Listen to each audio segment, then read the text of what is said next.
Ito mga kaidol yung papalitan namin ng trusses. Kasama na rin dyan kaidol yung bubong, palit na rin bubong mga kaidol. Bulok-bulok na iyero nito mga kaidol. Daming tricycle dyan kaidol. Ito yung bakal namin mga kaidol.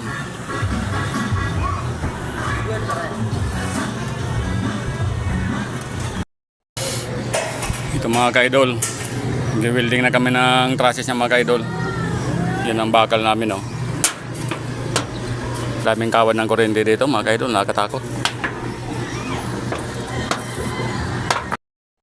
Ito mga kaidol, alas 11 pa lang, lintik na sa init. Grabe. Kailangan magtiyaga kaidol kahit sobrang init. Nakakatakot init niyo. Daming wire dito mga idol oh. Takot.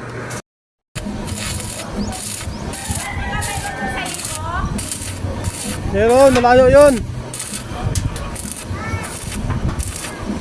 John, Ha? di ba meron to sa ibo?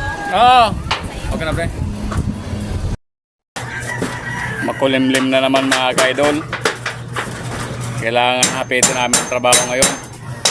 Yan mga kaidol oh. Kulimlim talaga. Inabot kami ng ulang kahapon.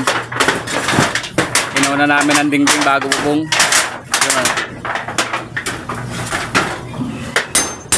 Dingdingan muna namin yan.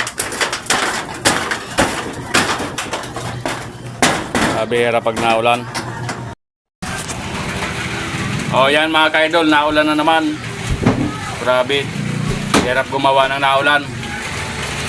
Mahirap magtrabaho sa bubong na mga mabilisan. Yan ay itsura dito sa ilalim. Hindi maayos yung latag ng insulation gawa na mabilisan, baba sa loob.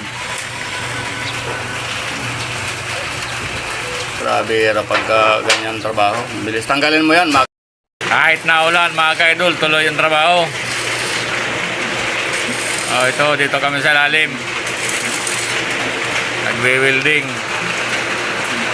Ito kaidol oh. Malakas ang ulan, lakas pa ng tulo.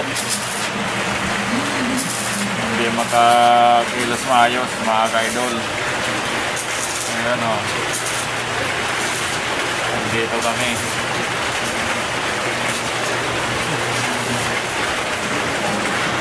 Nag-iinit na kaunti kaidol. Naglabas na kaunti yung araw. Tuloy na ang bubong. Kaya mo na dyan, bre? Ako na dito sa bubong. Natapos din yung bubong sa wakas. Kahit napasulpot-sulpot ang ulan. Bulkasil na lang kulang yan, silicone. Silicone mas maganda dyan ilagay.